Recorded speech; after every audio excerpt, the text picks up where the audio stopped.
El Niño ప్రభావంతో ఏర్పడ్డ వర్షాభావ పరిస్థితులు అన్నదాతను అయోమయంలోకి నెట్టాయి.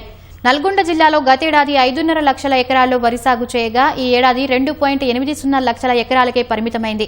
ఈ నేపథ్యంలో జిల్లా వ్యవసాయ శాఖ అధికారులు ప్రత్యామ్నాయ పంటలపై అన్నదాతలకు అవగాహన కల్పిస్తున్నారు. అందుకు కావాల్సిన విత్తనాలు అందుబాటులో ఉంచుతూ సాగు పద్ధతులను వివరిస్తున్నారు. ఆరుతడి పంటలతోనే నష్టాలను ఎదుర్కోవచ్చని చెబుతున్న జిల్లా వ్యవసాయ శాఖ అధికారి వినోద్ కుమార్తో మా ప్రతినిధి పవన్ ముఖాముఖి.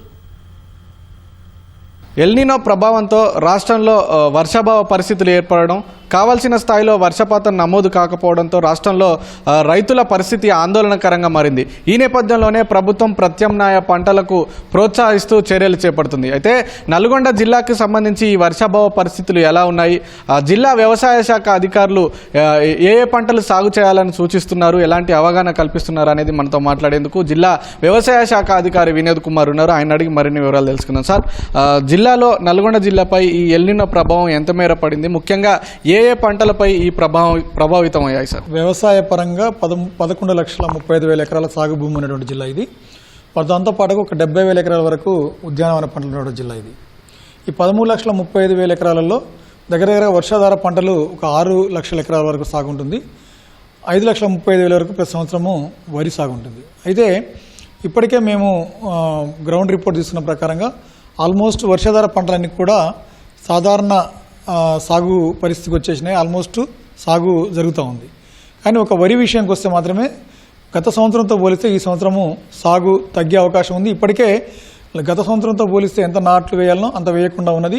రైతులందరూ కొంచెం ఆలోచనలు పడి వేయాలన్నా వద్దా అనే ఆలోచనని వాళ్ళు ముందు తీసుకెళ్తున్నారు. ఎందుకంటే వ్యవసాయ శాఖ పరంగా గత నెల రోజుల నుంచి మేము ఎల్నినో ప్రభావం గురించి రైతులకు వివరించడము, వారు దాని ఆలోచనలో పడటము, సాధారణంగా వాళ్ళు విస్తీర్ణాన్ని తగ్గించుకుంటా ఉన్నారు. ప్రత్యామ్నాయ పంటలు అంటే ఏ ప్రత్యామ్నాయ పంటలు వేయాలని సూచిస్తున్నారు వారికి బదులుగా? అందుకు సంబంధించి ఎలాంటి అవగాహన కార్యక్రమాలు చేపడుతున్నారు?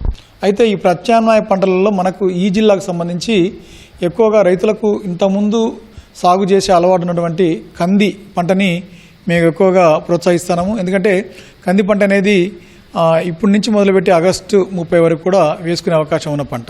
ప్రతి గ్రామంలో ఎల్నినో ఎఫెక్ట్ వల్ల వచ్చేటువంటి ప్రభావం ఏంది, ముఖ్యంగా దానిలో 3 విషయాలు మేము రైతులకు చాలా స్పష్టంగా చెప్తా ఉన్నాము. ఒకటి, ఈ ఎల్నినో ప్రభావంలో ఇప్పటికే భూగర్భ జలాలు అడుగంటిపోతున్నాయి.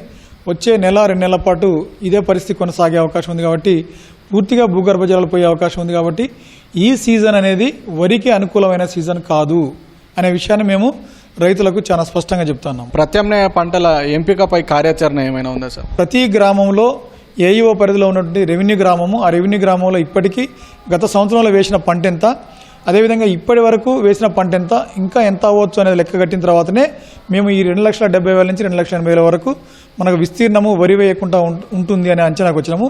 ఆ కార్యాచరణ తీసుకునే మేము ప్రత్యామ్నాయ పంటల మీద రైతులకు అవగాహన కల్పిస్తాం. ప్రధానంగా ఈ ప్రత్యామ్నాయ పంటల వల్ల రైతులకు ఓనగూరేటువంటి ప్రయోజనాలు కూడా ఏంటో అది కూడా చెప్పండి. ప్రతి మండలంలో ఒక రైతు వేదిక ఎంచుకొని 27వ తారీఖు, ఈ నెల 27వ తారీఖు, ఈ రోజు నుంచి మొదలుపెట్టి 29వ తారీఖు వరకు 3 రోజుల పాటు అన్ని రకాల విత్తనాలు, ఆయా జిల్లాలకు సంబంధించినటువంటి ఏ జిల్లాలో ఏ విత్తనాలు మనం ప్రపోజ్ చేసినామో ఆయా విత్తనాలు ఉండే విధంగా విత్తన మేళ, రైతు వేదికల్లో విత్తన మేళ అనే కార్యక్రమం తీసుకొని నల్గొండ జిల్లాలో 33 మండలాల్లో 33 రైతు వేదికలలో ఆల్మోస్ట్ కందులు, పెసళ్ళు, మినుములు, ఆముదము, నువ్వులు, కూరగాయల విత్తనాలు వీటన్నిటిని కూడా మేము డిస్ప్లే పెట్టడం జరిగింది. ఈ వర్షాభావ పరిస్థితుల నేపథ్యంలో సంప్రదాయ పంటల సాగు కంటే ప్రత్యామ్నాయ పంటల సాగు వైపే రైతులంతా మొగ్గు చూపాలని చెప్పి జిల్లా వ్యవసాయ శాఖ అధికారి వినోద్ కుమార్ గారు చెప్తున్నారు. కెమెరామెన్ జనార్దన్తో పవన్, ఈటీవీ న్యూస్, నల్గొండ నుంచి.